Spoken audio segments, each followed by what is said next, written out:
계속해서 우리 시편 119편을 나눕니다. 오늘은 14번째 연인데요. 히브리어 알파벳을 보면 눈이라고 발음을 하는데요. 이렇게 마치 디귿자 같이 디귿자 거꾸로 된 거죠. 이렇게 눈이라고 되어 있습니다.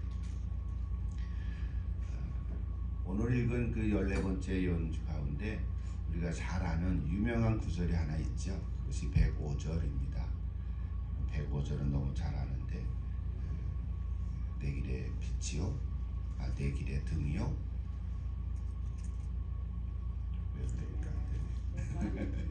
주의 말씀은 내 발의 등이요. 얘기합니다.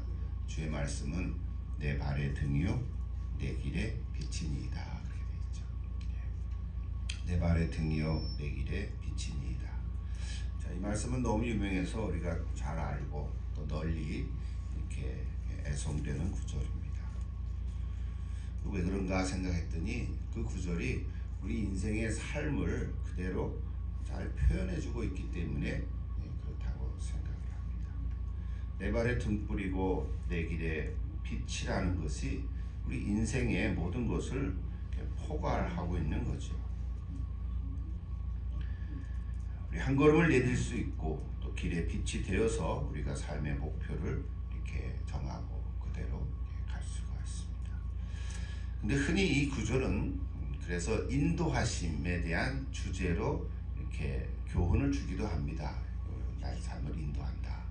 틀린 건 아니죠. 맞지요. 인도하심이라는 주제 교훈을 주는데, 그러나 오늘 14년 전체를 살펴보면 사실은 인도하심이라고 하는 주제라기보다는 안전하다라고 하는 주제에 더 강조점을 두고 있습니다. 우리가 105절만 딱 떼서 얘기하면은 인도하심이 맞는데, 오늘 특별히 우리 14년 전체를 다 이렇게 한번 볼 텐데요.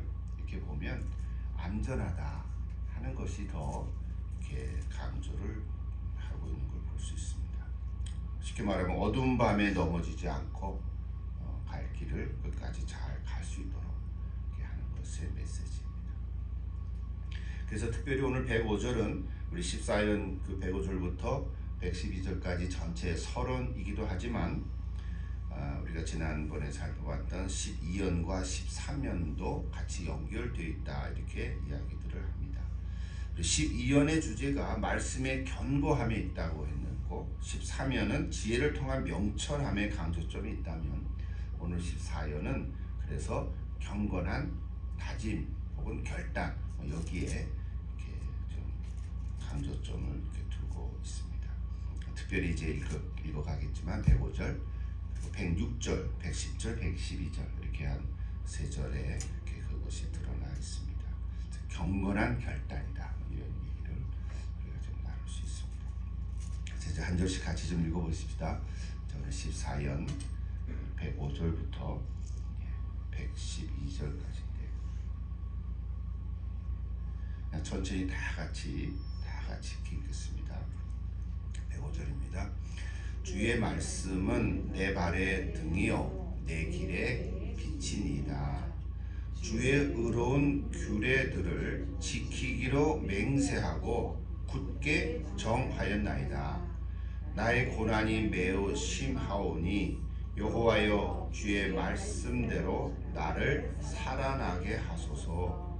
여호와여 구하오니 내 입이 드리는 자원 제물을 받으시고 주의 공의를 내게 가르치소서. 나의 생명이 항상 위기에 있사오니 나는 주의 법을 잊지 아니하나이다.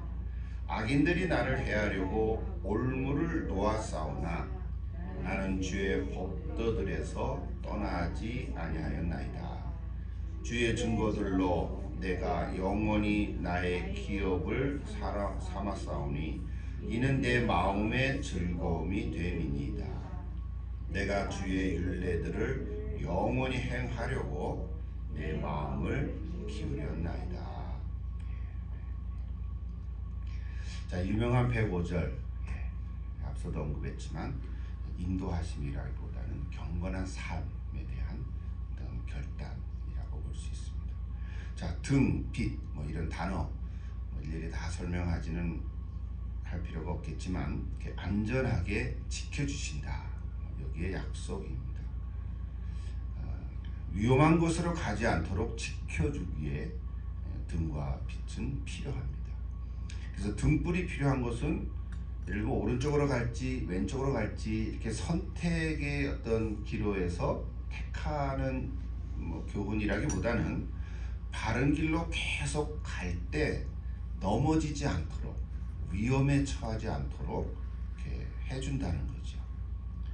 왜냐하면 오늘 이 세상이 너무 위험하고 참 험해서 말씀의 등불이 없이는 그런 곳에 빠질 수밖에 없기 때문에 그렇다는 거죠.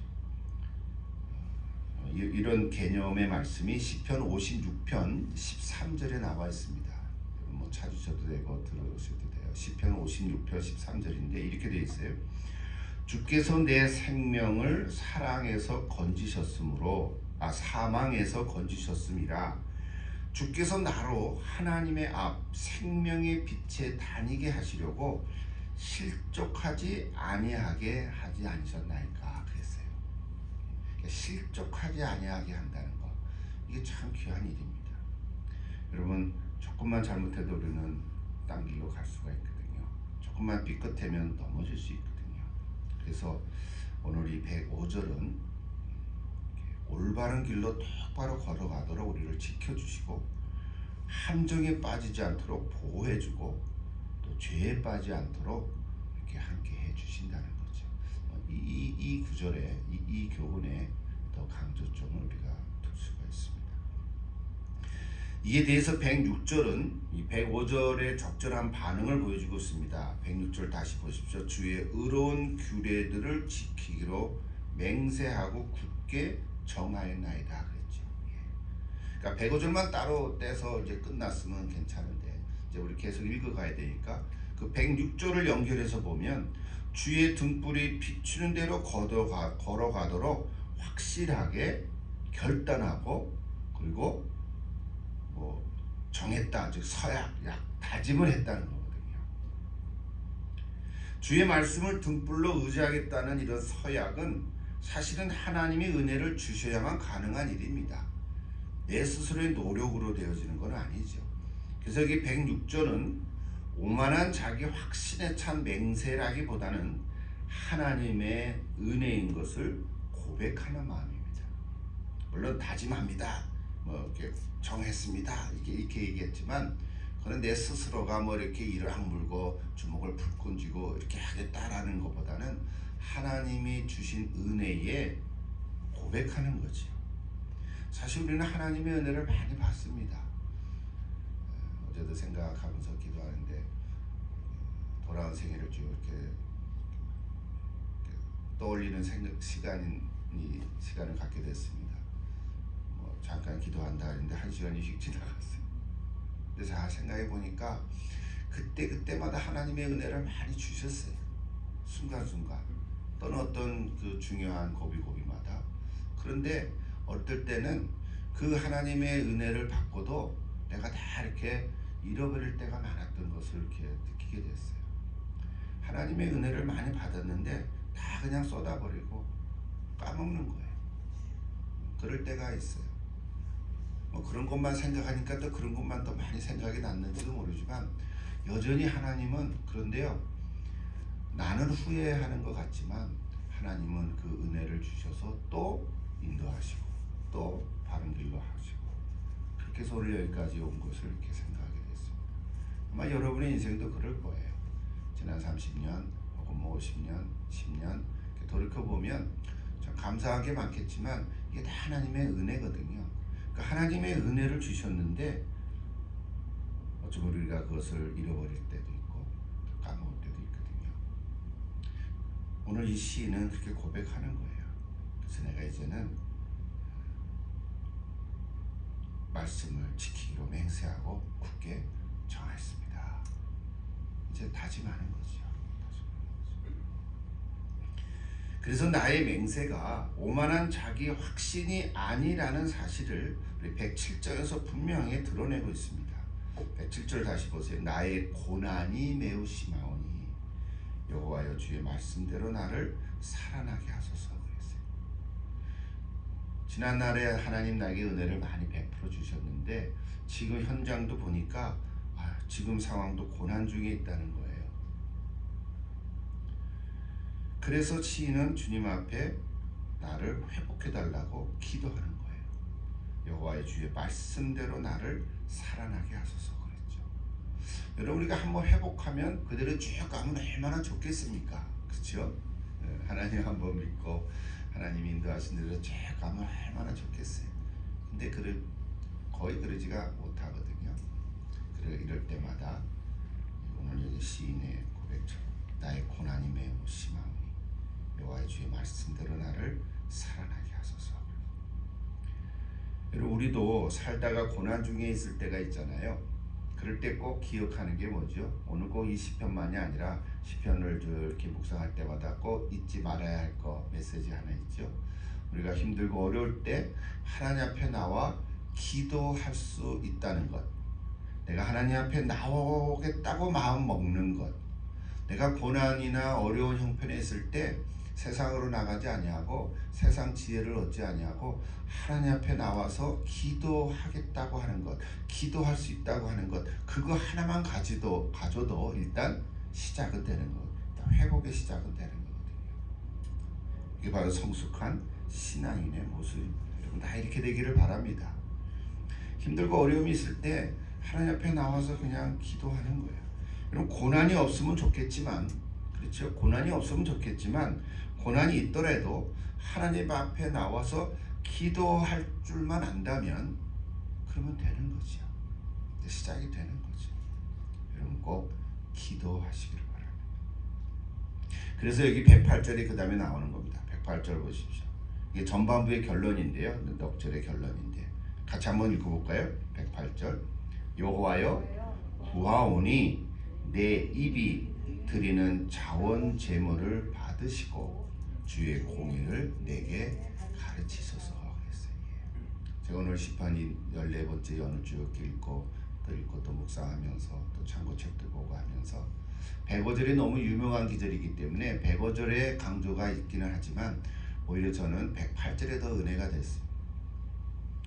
여기 특별히 자원 제물로 번역된 거는 속죄의 제물이 아니죠. 속죄 용도로 드리는 제물이 아니라 강제나 강압적이 아니라 자발적으로 드리는 제사죠. 자원 제물이다. 이거를 레위기의 그 제사법에 보면 자원제 혹은 낙헌제라는 단어가 있습니다. 낙헌제. 이 낙헌제라는 것이 즐길 free will이거든요. 자원 offering. 낙헌제라는 단어를 쓰거든요. 그 내용은 레위기 7장에 나오지만 16절에 나오지만 그 단어 자체는요. 시편 54편 6절에 나옵니다. 요건 한번 찾아보면 좋겠어요. 시편 54편 6절. 이 레위기의 낙헌제라는 그 단어 자체는 나오지 않고 그 내용들은 쭉 이렇게 설명해서 나오는데 실제로 낙헌제라는 단어가 나와요. 시편 54편 6절 한번 찾아보십시오. 한번 같이 읽어볼까요? 오늘은 119편 108절을 지금 이야기하고 있는 중인데 자, 같이 한번 읽어보십시다. 내가 낙헌제로 주께 제사하리이다. 여호와여 주의 이름에 감사하오리니 주의 이름이 선하심이니이다. 그랬어요. 여기 낙헌제라는 단어가 나오죠. 이 낙헌제라는 게 오늘 108절에 내 입이 드리는 자원 제물이라는 말과 같죠. 108절에는 내 입이 드리는 자원 제물이라서 입이 드리는 자원 제물이라는 게 또 뭐예요? 이상하죠. 낙헌제라는 것은 자원에서 드리는 어떤 제물이거든요. 뭐 양이나 소나 뭐 비둘기라도 이게 낙헌제거든요. 근데 108절에는 입의 낙헌제라는 말을 썼어요. 입이 드리는 자원 제물 그런 거잖아요. 이거는 매우 지금 큰 고난 가운데 생명을 구원해 주시는 것을 간구하던 시인이 그 고난 가운데서도 입술로 하나님께 찬송을 드린다는 거예요. 이게 낙헌 제물이라는 게 어떤 실제로 제물이 있어야 되잖아요. offering. 근데 입으로 드리는 offering이라는 게 뭐예요? 찬송을 부른다. 낙헌제는 즐거운 마음으로 드리는 건데요. 특별히 감사로 드리는 제사. 우리 이런 찬양곡이 있잖아요. 황소를 드림보다 더 기뻐하다. 그것이 시편 69편 30절에 나와요. 찾으셔도 좋고 69편 30절 31절에 보면 또 이렇게 돼 있어요. 내가 노래로 하나님의 이름을 찬송하며 감사함으로 하나님을 위대하시다 하리니 이것이 소 곧 뿔과 굽이 있는 황소를 드림보다 여호와를 더 기쁘시게 함이 될 것이다 그랬어요. 예, 황소를 드리는 것보다 이게 낙헌제거든요. 실제로 레위기의 제사번에는 뭘 제물을 드려야 되거든요. 짐승을 한 마리 잡고 낙헌제를 드리는 건데 오늘 여기 시편 119편 108절에는 황소를 드리는 것보다 내 입으로 하나님을 찬양한다는 거예요. 그게 입의 낙헌제예요. 여러분 이 은혜가 있기를 바랍니다. 우리가 찬송을 늘 부르고 찬양을 하는데 그냥 불러야 되니까 부르고 순서 다 됐으니까 부르고 뭐 그럴 때도 있겠죠. 그러나 여러분 개인적으로 하나님 앞에 기도할 때 그냥 어떨 때 갑자기 떠오르는 찬송이 있을 수도 있어요. 흥얼흥얼 부르실 수도 있어요. 그죠? 그러다가 그걸 이게 무슨 곡이지 하고 찾아서 한번 쫙 불러보십시오. 그 은혜가 됩니다. 부르고 또 부르고 두 번 세 번 반복해서 부르면 그게 너무 은혜가 되는 거예요. 그게 낙헌제, 입의 낙헌제, 입의 낙헌. 여기 오늘 119편 108절에 나오는 입의 낙헌제라고 말하는 것은 그런데 아마도 그러니까 실제로 낙헌제를 드리기 위해서 성전에 올라갈 수조차도 없었던 그 상황. 내가 성전에 올라가서 예배를 드려야 되는데 그럴 수가 없는 거예요. 그래서 내가 있는 그 처소에 즉 고난에 있는 그 자리에서 입술로 감사를 드릴 수밖에 없는 그 자신의 형편. 자, 얼마나 처절한 현장이겠어요. 극심한 고난 가운데 있는 시인이 주님께 드릴 것이 이것밖에 없다면서 입으로 찬양을 하는 거예요. 주의 이름을 찬양하는 거예요. 그러다 떠올랐어요. 사도행전에 보면 바울과 실라가 복음을 전하다가 빌립보에 왔는데 감옥에 갇혔잖아요. 옥에 갇혔을 때 밤중에 뭐 했다 그랬어요? 찬송했다 그랬어요. 찬송을 하니까 하나님께서 역사하셔서 그 차고에 있는 발에 찼던 그 쇠사슬을 풀리고 또 이렇게 풀려 나오게 하고 그러다가 그 간수가 자결을 하려니까 아유 야 나 우리 여기 있다 하고는 간수도 예수 믿고 온 가족이 예수 믿었던 뭐 그런 기록을 여러분 기억하겠죠. 여러분 오늘을 살아가는 저와 여러분도 극심한 어려움과 고난 속에 있을 때에도 우리가 낙심하지 아니하고 입술로 주님을 찬양할 때 주님의 이름을 찬양할 때 하나님께서는 그 은혜를 베푸셔서 역사에 가실 줄 믿습니다. 이 곡을 부르고 싶은데 좀 나중에 또 기회가 있으면 불러보세요. 찬양곡 중에 내 입술로라는 곡이 있죠. 우리 찬양팀은 잘 알고 여러분도 잘 알 거예요. 내 입술로 하나님의 이름을 찬송하며 황소를 드림보다 진정한 예배를 기쁘게 받아주시는 주님 내 마음으로 하나님을 즐겁게 찬양하네. 가사가 그렇게 돼 있어. 할렐루야 할렐루야. 그렇죠? 여러분의 입술로 주님을 찬양하십시오. 진정한 마음으로 주의 이름을 찬양해 보십시오.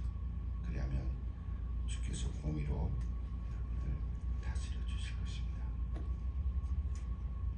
108절에 대한 말씀을 좀 길게 했는데요. 자 이제 후반부를 같이 보십시다. 109절부터 112절 자, 후반부 같이 볼까요?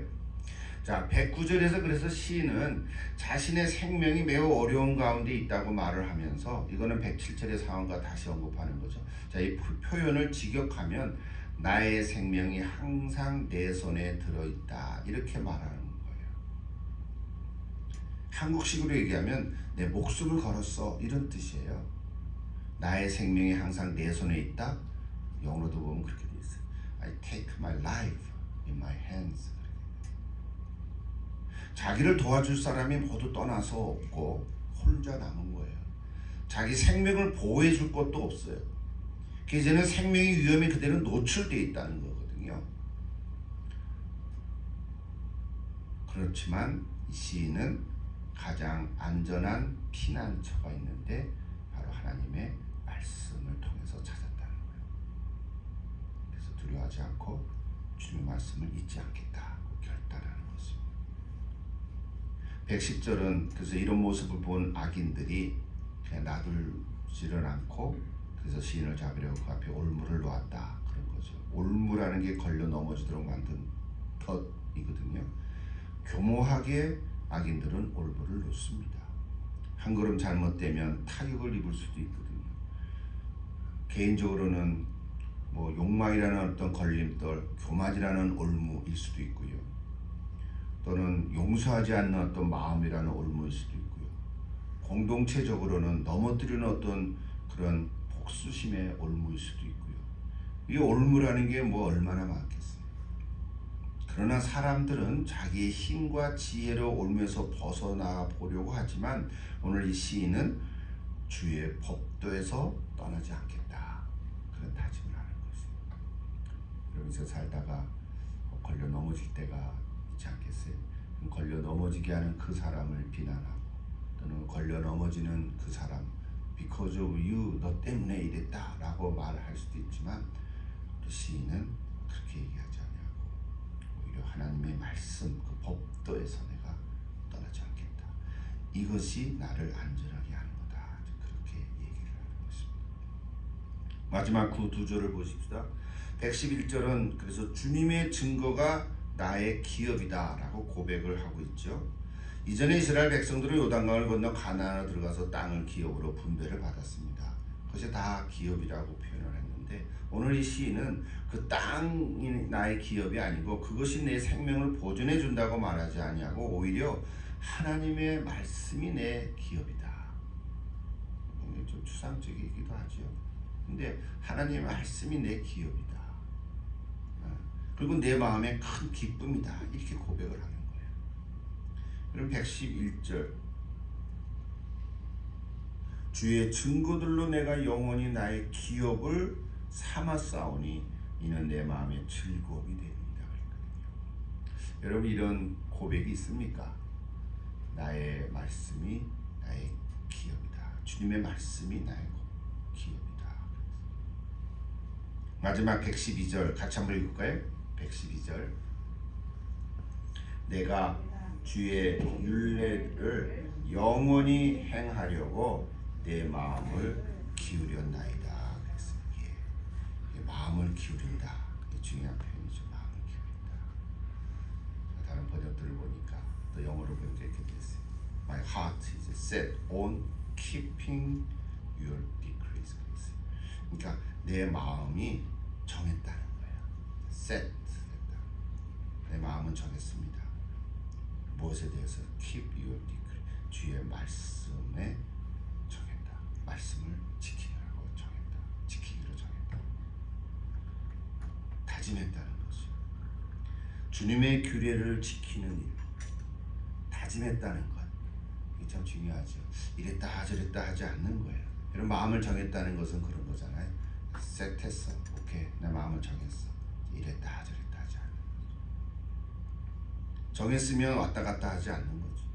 그게 마음을 기울인다라는 겁니다. 여러분 마음을 기울이십시오. 무엇에 기울여요?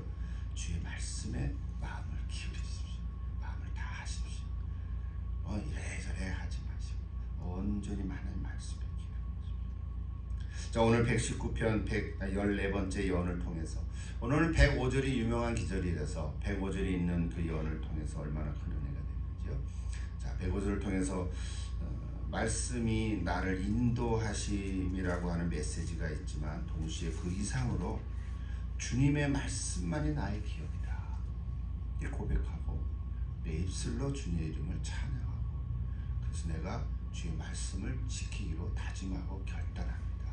이제 그런 메시지를 우리에게 전해주고 있습니다. 여러분 끝까지 말씀을 지키겠다고 고백하고 결단하시는 오늘 저 여러분 다 될 수 있기를 기도합니다.